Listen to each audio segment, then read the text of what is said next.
uno habla de Artigas y siempre aparece el mundo indígena, ¿no? Y que los charrúas, y que estaban en la vuelta, y que discuten si había más guaraníes. Está bien, ese es un tema. Ahora, en general, no se habla de lo negro y Artigas. Y sin embargo, ha tenido una importancia tal vez más fundamental que lo otro. Si luego, la cuestión es, los negros se incorporan a la revolución artiguista, se incorporan porque se dan cuenta de que es un camino a la libertad. Obviamente. Ahora, ¿qué pasa? La revolución artiguista es contradictoria en ese tema, porque la revolución artiguista no es emancipadora de negros. Acepta al negro libre, en tanto el negro se incorpora a la revolución, es libre, pero a su vez, dentro del artiguismo hay gente que acepta la institución de la esclavitud.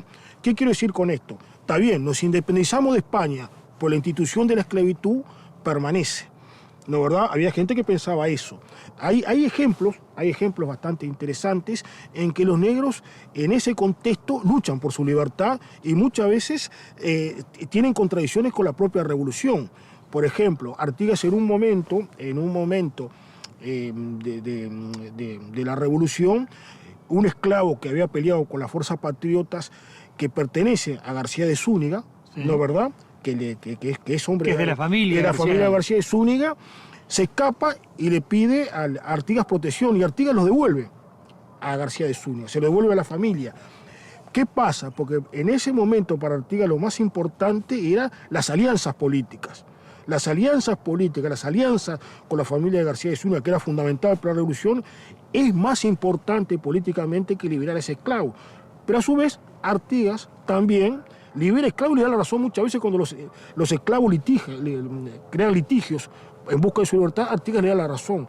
Esto demuestra que hay una complejidad en la revolución artiguista que recién ahora se está estudiando, que no había sido tocado por los historiadores porque temían, comprensiblemente, que opacara la gloria de Artigas, ¿no, verdad? Y no la opaca.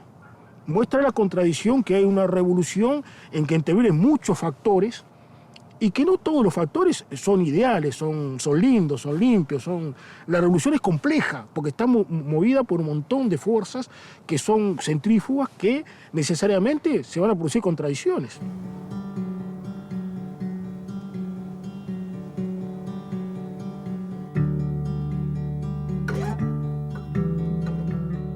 Lamentablemente, se ha estudiado poco por parte de la academia del papel que han jugado los africanos en condiciones de esclavitud, de aquellos negros de aquel principio del siglo XIX.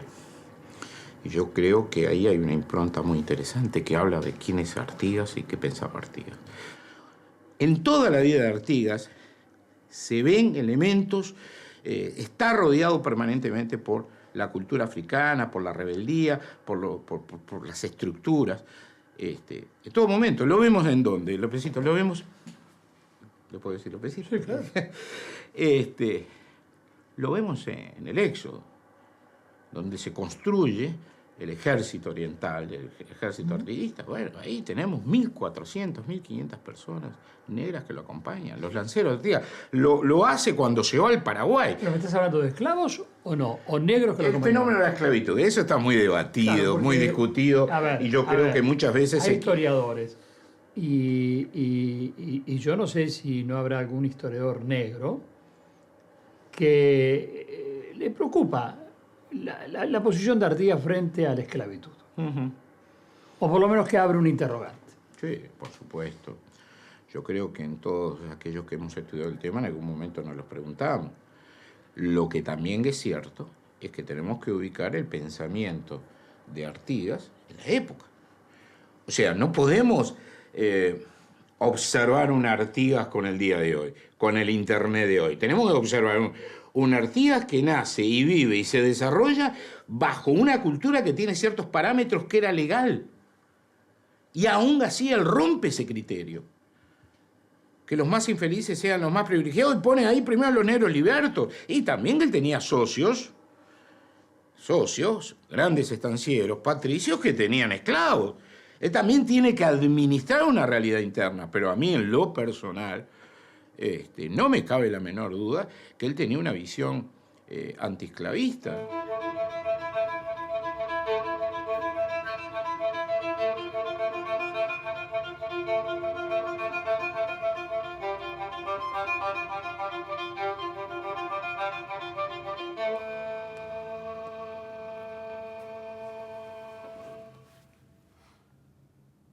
en cuanto a de qué manera la revolución y el artiguismo incidieron en la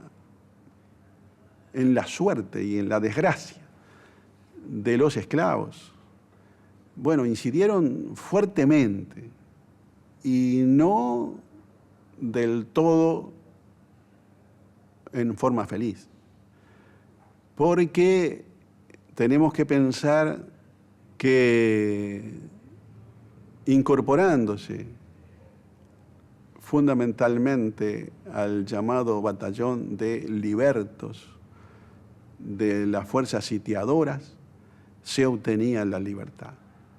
El caso entonces que permitió a que muchos esclavos, quizá un millar o más, dejaran a sus amos españoles y se incorporaran a las fuerzas artiguistas, fue en realidad un cambio menor en su condición, porque en general ninguno de ellos obtuvo una libertad firme y documentada por ello. En realidad, lo que obtuvieron fue una especie de libertad para morir. Es decir, en la medida que tuvieran suerte y no sucumbieran en el movimiento armado, podrían ser libres, quizá al final, o podrían ser libres para dejar la casa del amo, cambiarla por el cuartel.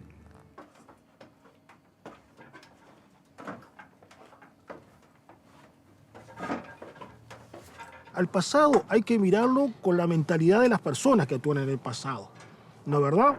Instituciones como la esclavitud, que nos parecen terribles ahora, en aquella época era perfectamente normal, ¿no es verdad? El concepto de derecho civil, el concepto de la igualdad del hombre, el concepto de que las razas son todas iguales, es un concepto que va ganando espacio y que tarda mucho tiempo, décadas, años y años y años y años en consolidarse.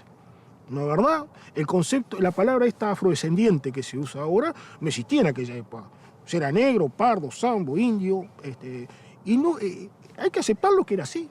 Tenemos que aceptarlo que el proceso emancipador es lento, complejo, con avances y retrocesos. Y el artiguismo está en un mundo que está en ebullición, y él como caudillo regional, que seguro tiene un gran carisma, la presencia negra, ¿no es verdad? La presencia negra alrededor de él es contradictoria. Artigas no es un antiesclavista. Tampoco me animaría a decir que es un esclavista. Para él, el negro podía ser libre o no según su meta política. Eso es lo que hay que entender. Eso es lo que hay que entender. Esto no lo hace ni menos, esto no opaca la figura de Artigas. Lo sirve para entender el contexto histórico en que él se mueve.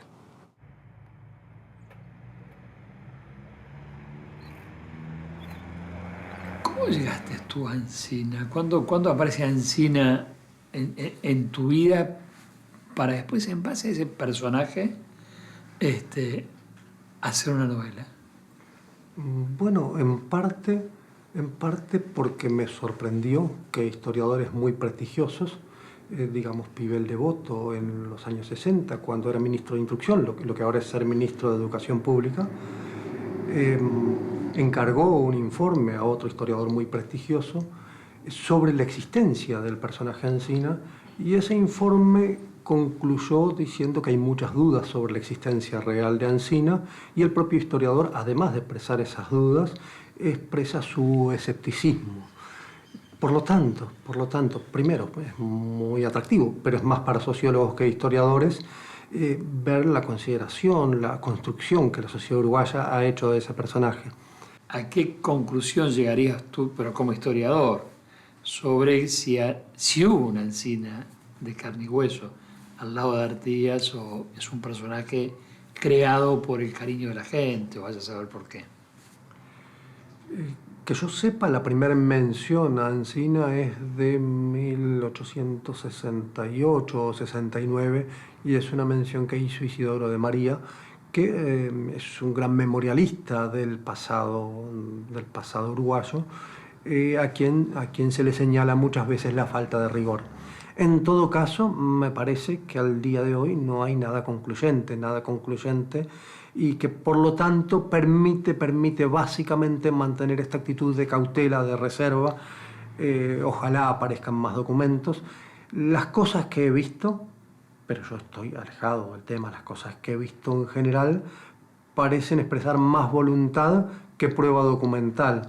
He escuchado de partidas de venta, etcétera, pero luego esas cosas en sí mismo, sí, claro, he visto cientos de partidas de ventas de esclavos que podrían ser las de Ancina. El problema es que concretamente se traten de esas partidas y que concretamente se traten de un hombre que habría acompañado a Artigas en esos 25 años tan escasamente documentados que permaneció en Curuguatí, en Paraguay. Pero básicamente diría reserva, cautela, sin menoscabo, sin entrar en este tema que es la construcción que la sociedad ha hecho.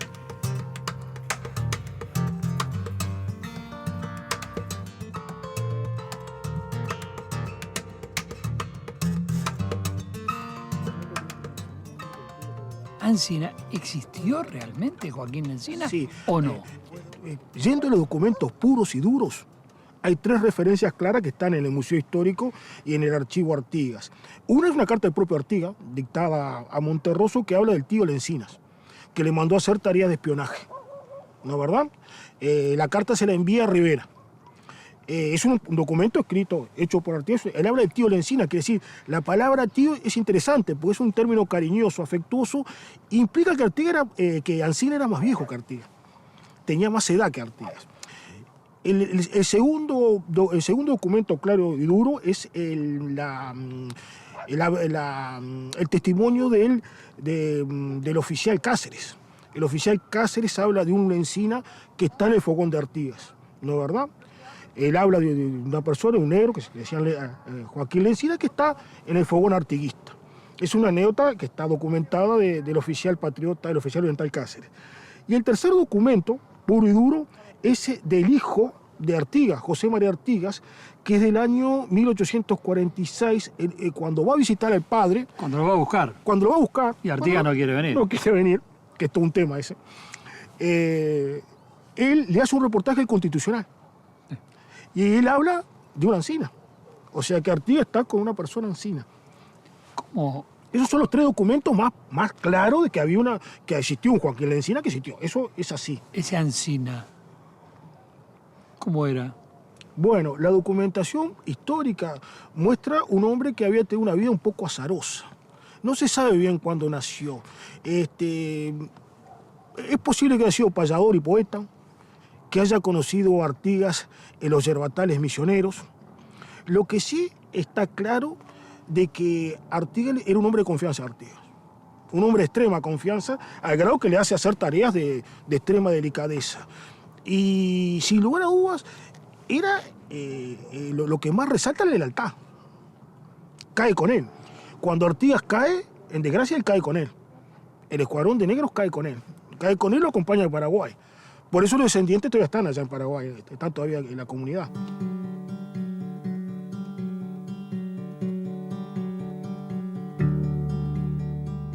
Está 50 años con él, no es poca cosa.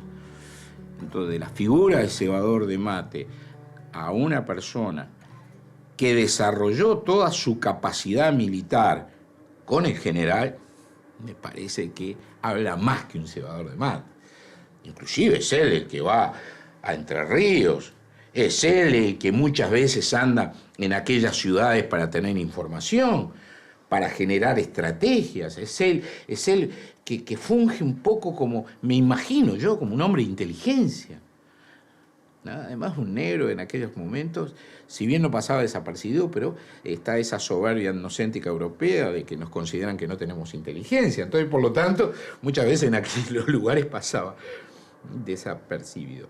Pero es un hombre que hay que estudiarlo desde el punto de vista militar cómo desarrollaba, porque es el hombre que aparece en todas circunstancias, aparece en Purificación, aparece en el Éxodo, aparece en San Pablo preso, aparece, ¿no? Un hombre que Artigas le da la libertad a aquellos que hablan de la esclavitud, de la proesclavitud. Es el primero que le da la esclavitud sabiendo de que el hombre tenía antecedentes para el sistema de la época y un tanto negativo, sedicioso. Y un hombre que, bueno, siempre está al lado del general y en situaciones muy complejas, de definiciones políticas muy complejas.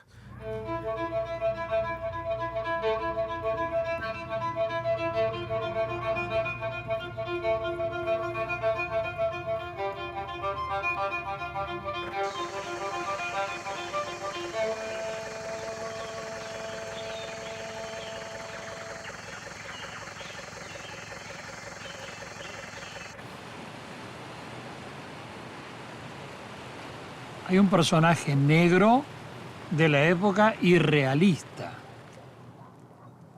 Hablaba de ese personaje. Sí, Molina, sí, Molina. Molina, el caso de Molina es especial. Molina era un tipo muy culto. Había aprendido a leer y escribir. Era un hombre que tenía mucha lectura. Se supone, se ha supuesto que era hijo natural de un militar español y una esclava, y por eso ese militar español lo crió como un hijo, y no solo lo crió como un hijo, le dio una instrucción muy difícil para la época. Hay que acordarse que en aquella época el 99% de la persona no sabía leer y escribir.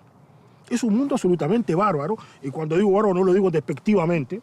Es un mundo bárbaro en que las personas no saben leer y escribir, y vivir la educación es muy acotada a un grupo muy pequeño de gente. Este hombre, sin embargo, tenía una enorme cultura, adquirió una enorme cultura, era realista y católico. Y él en un primer momento, él acompaña a Artigas. Lo acompaña a Artigas, pero se separa del artiguismo cuando el artiguismo rompe con la corona, porque él era realista. Y él justifica. ¿Qué dice? Él, una cosa que dice que la revolución se hizo en nombre del deseado, de Felipe VII. Él dice, una de las cosas que él dice, y que no, es que la revolución no se hizo para separarnos de España. ¿No, verdad? Es una de las cosas que él dice. Otra cosa que él le tiene una enorme desconfianza, él dice que la sociedad, que no se puede establecer una sociedad. Y eso es cierto, eso lo decía mucho, ¿no? Que la revolución no podía conducir a nada bueno, que era un caos y que una sociedad no se puede construir nada con el tipo de masa que existía. En ese sentido es un elitista él, es un elitista. Es interesante la figura de él, que fue omitida en la historia, porque claro, al ser realista, al volverse contra Artigas, al considerarlo un caudillo bárbaro, obviamente porque es un hombre letrado él. Él es un hombre letrado, es obvio que él viera a aquellos caudillos como bárbaros, con respecto a lo que era él. Hay una visión tajante en esa época. Ya estaba el tema de la civilización y la barbarie. Sin duda. Ya estaba. Sin duda que sí. Y este hombre él se siente muy separado, este hombre, Molina, se siente muy separado de la masa negra que sigue Artigas. Es más, yo me animo a decir, si uno lee los escritos de él, que está en la Biblioteca Nacional, da la impresión que él siente cierta superioridad hacia aquellos negros que no sabían leer y escribir, que andaban semidesnudos, que seguían a Artigas como hipnotizados, como afiebrados, como decía esa época. Él no pertenece a ese mundo. Él es un hombre de libros, de cultura, de civilización. Eso explica en gran medida el choque de este negro con el artiguismo, ¿no? Yo me alegro que ahora podamos hablar de estas cosas. Yo me alegro que se esté destapando montones de hechos que antes no eran, no se hablaba a nivel histórico. Eso demuestra que el país ha madurado, ¿no?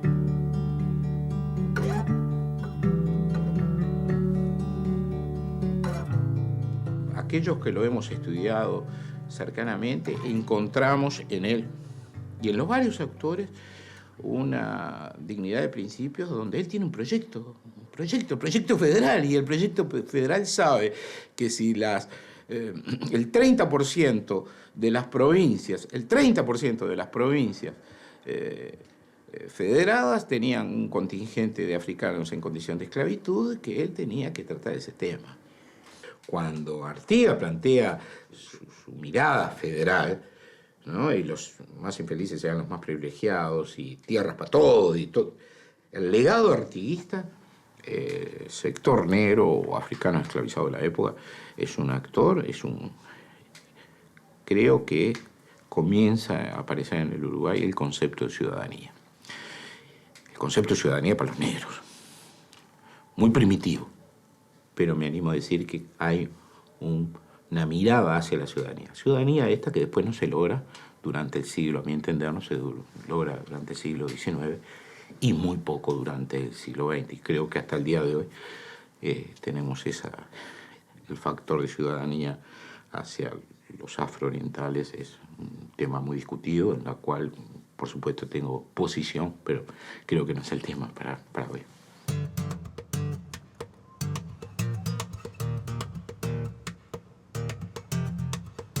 Artigas y los negros. Y lo que ello significaba en ese momento. El hombre como mercancía. Y cómo Artigas vivía ese tema. Y cómo lo iba resolviendo. Ahora, después, cómo lo siente hoy un negro a esas cosas. Y cómo los ve. Y cómo interpela ese pasado. Creo que hablamos con gente que sabe mucho, pero sobre todo me parece que hoy hablamos con gente que siente realmente del tema que está hablando.